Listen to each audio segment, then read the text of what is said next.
Story with Binaca. सुनिए कहानी Binaca की जुबानी। हाजिर है सूर्यकांत त्रिपाठी निराला की कहानी प्रेम पूर्ण तरंग।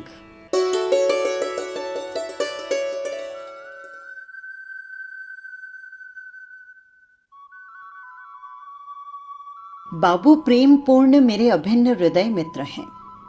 मेरे बीए क्लास के छात्रों में आप सबसे वयोज्येष्ठ हैं। आपकी बुद्धि की नापतोल इस वाक्य से श्रोता स्वयं कर लें कि जब मैं कॉलेज में भर्ती हुआ तभी से आप कॉलेज की चौथे साल की पढ़ाई रट रहे हैं। गोया मेरे देखते देखते बीए की परीक्षा में 3 बार फेल हो चुके हैं, किंतु फिर भी आप प्रतिभा से प्रवंचित नहीं हैं। यदि किसी को उनकी प्रखरता की परीक्षा लेनी हो तो उनसे वाद विवाद चाहे तो वितंडावाद करके देख ले। उनके वाग्वाणों के अव्यर्थ संधान से प्रोफेसर तक के हाथ से पुस्तक छूट पड़ती है। मारे भय के या मारे क्रोध के ये तो वही बता सकते हैं। प्रेम पूर्ण को ऐसे और भी अनेक गुणों से आप पूर्ण पाइएगा। इन्हीं कारणों से हम लोगों ने आप ही के सिर पर लीडरी का सेहरा बांधा है। किसी भी पराक्रमी तर्क शिरोमणि की क्या मजाल जो हमारे प्रेम पूर्ण जैसे वाक सिद्ध धुरंधर विद्या लवणा वर्ण के रहते छात्रालय के सरस्वती के सपूतों को नीचा दिखा दे। अगर कोई बुरी लत उनमें है तो वो है रोमांस की तलाश। जब देखिए आप रोमांस में ही रहे। फेल होने का ये भी एक मुख्य कारण है। हिना रोमांटिक नॉवल की कुछ पंक्तियों को पढ़े बिना रात को आपकी आंख ही नहीं लगती। संक्षेप में आप कई विचित्र भावों के आधार नहीं पूर्णाधार हैं। सबसे उल्लेखनीय कौतुक तो यह है कि प्राचीन काल के नामों की तरह ज्योतिर्विदों ने आपका नाम गुणानुसार ही रखा है।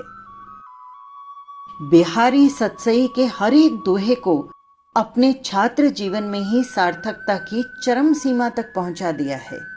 कदाचित आप हिंदी लिखना जानते होते तो बिहारी सतसई और ऊपर श्रृंगारी कवियों की कृति पर सजीवल भाष्य लिख देते। फिर तो आपकी अनुदार मूर्ति से हिंदी साहित्य का पिंड छुड़ाने के लिए हिंदी साहित्य सम्मेलन में सभापति के आसन पर आप ही को बिठाते और सविनय निवेदन करते, खुलकर न सही मन ही मन सही, कि हे प्रभु अब दूरम पसर, साहित्य का सत्यानाश खूब किया आपने, बस अब कृपा कीजिए। हम लोग प्रेम पूर्ण जी की प्रेम कथा सुनते सुनते उब गए थे। बंकिम बाबू ने तो अपने उपन्यास में किसी नायक को एक से अधिक नायिका नहीं दी थी। हाँ, कहीं कहीं अशुद्ध को विशुद्ध या विशुद्ध को अशुद्ध करने के विचार से उन्होंने एक नायिका को 2-2 नायकों के प्रेम के कटीले मार्ग पर चलाया था। कदाचित एक नायिका के पीछे 2-2 नायक को भी बिड़ाया है। हम इनकी कसम नहीं खाते, अस्तु, परंतु यहां तो एकमात्र नायक प्रेम पूर्ण के पास प्रतिदिन एक नई नायिका की चिट्ठी आ जाती है।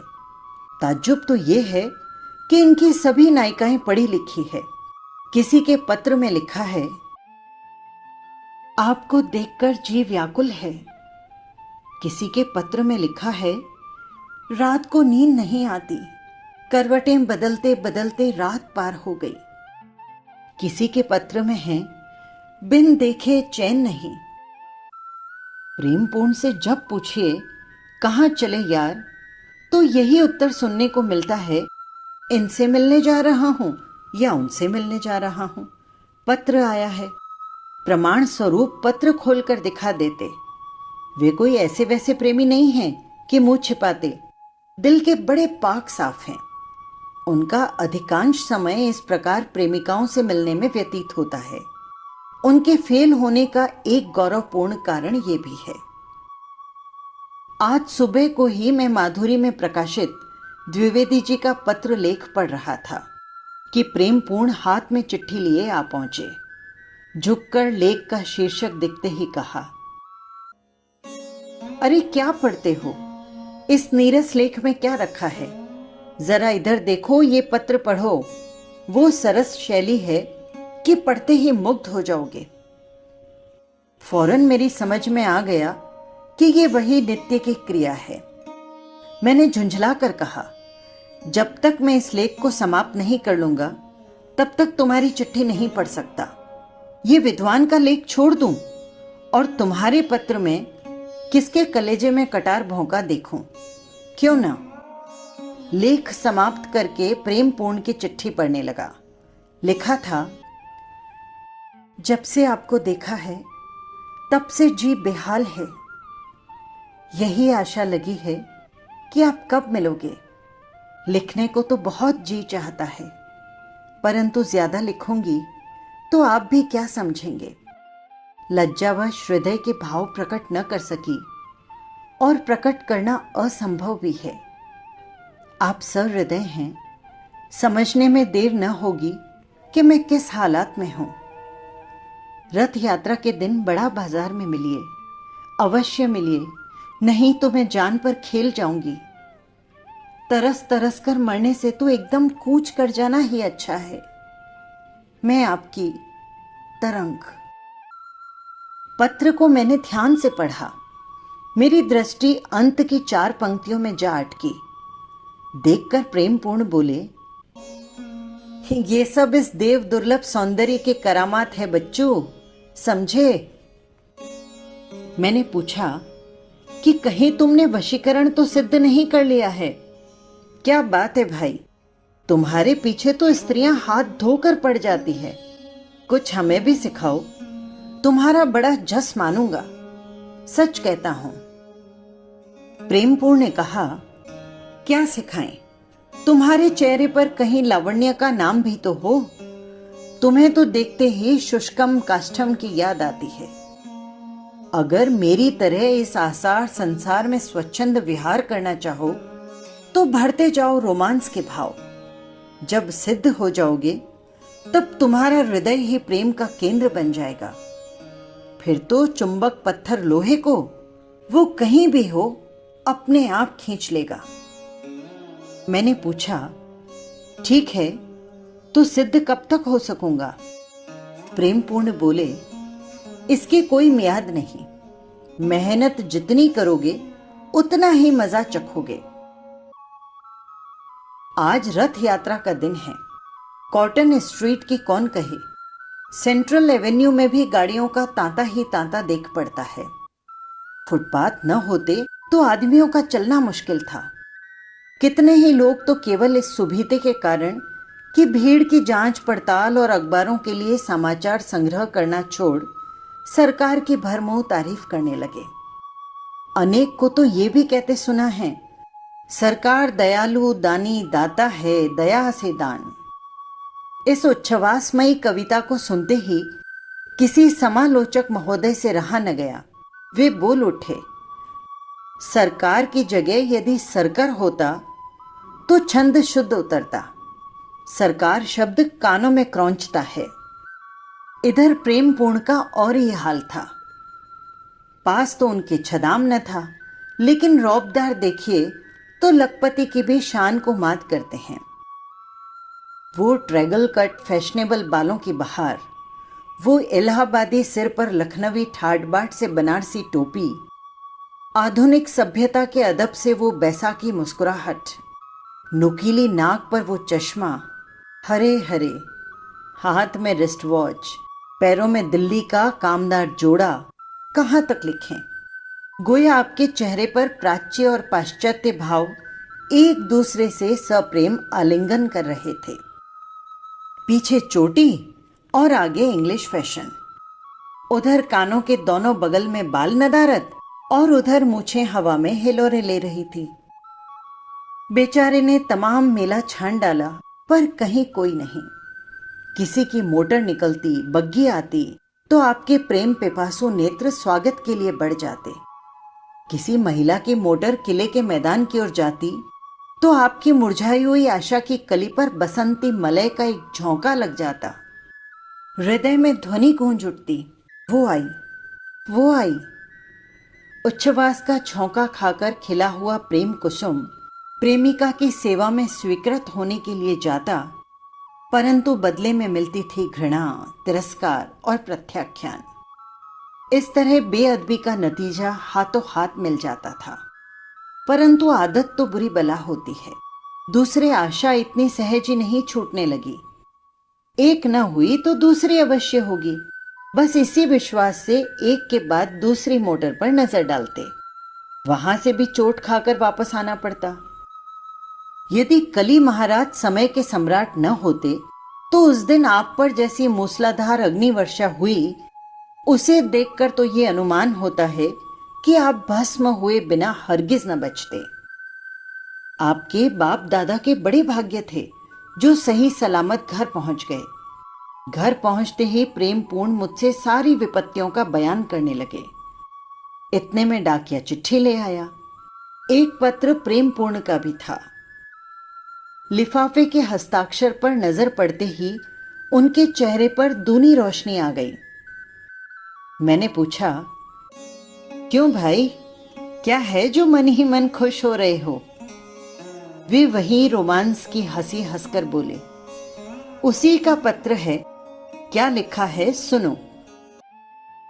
हमारे प्यारे, मेरे भाग्य ही खोटे थे जो रथ यात्रा के दिन आपसे नहीं मिल सकी। क्षमा कीजिएगा। आपकी सेवा में मैंने जो पत्र भेजा था उसमें ये तो लिखना ही भूल गई कि अमुक स्थान पर आपसे मैं मिलूंगी। ये तो मुझे तब मालूम हुआ जब मैंने आपके पत्र की दूसरी कॉपी देखी जो मेरे पास ही थी। अब आप मुझसे अल्फ्रेड थिएटर में फर्स्ट क्लास में कल अवश्य मिलिए। आप ही की तरंग। सोमवार, आषाढ़ सुदी तीज, 1979, 29 डियर लेन, कलकत्ता। शाम हो गई। प्रेमपूर्ण बातचीत करना भूल गए। मुझसे कहा, अब देर नहीं करनी चाहिए। आज पत्नी प्रताप का खेल होगा। बड़ी भीड़ होती है। जल्दी न जाएंगे तो टिकट नहीं मिल सकता। आज अवश्य भेंट हो जाएगी। क्यों, है ना? इन इतने प्रश्नों का एक ही उत्तर था, सो मैंने न में हां मिलाकर बेमेल का मेल पूरा कर दिया। रात के 2 बज चुके थे। दरवाजे की खड़खड़ाहट से मेरी नींद उचट गई। जब किसी को सुख की नींद में बाधा पड़ती है तब विघ्नकारी चाहे परम मित्र ही क्यों न हो, परंतु इस हरकत से नवाबी की याद आती है और दुश्मन का सिर काट लेने को जी चाहता है।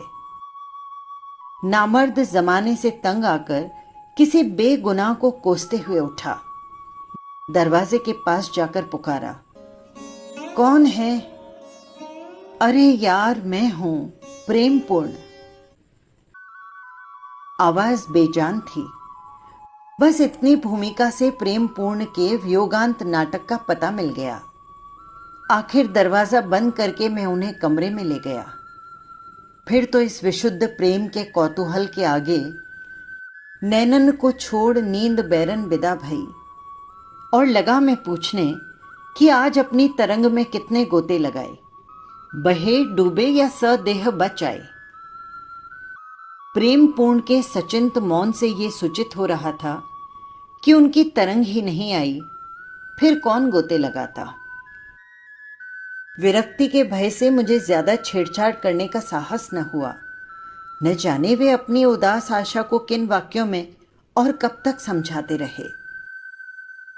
सुबह होते ही प्रेमपूर्ण का एक पत्र और आया। पत्र किसने लिखा इसके बिना ढूंढ तलाश किए ही मेरे मुंह से निकल गया। हो तो यार चुंबक पत्थर, पर लो खींच या कि खींचाओ, लो बुला या कि खुद जाओ।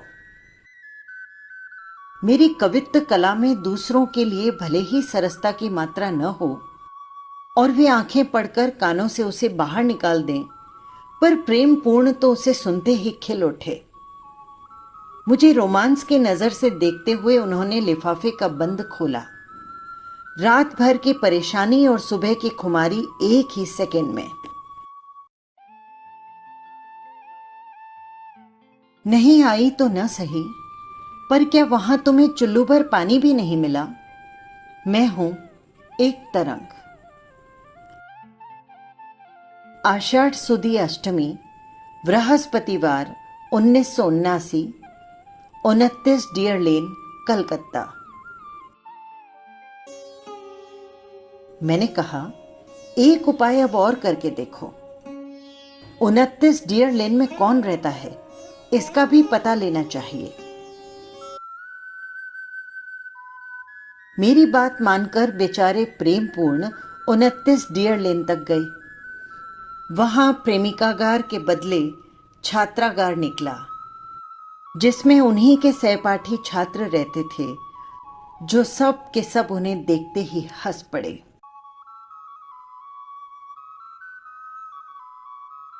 बस यही थी कहानी। आपको कैसी लगी कमेंट बॉक्स में जरूर लिखिएगा।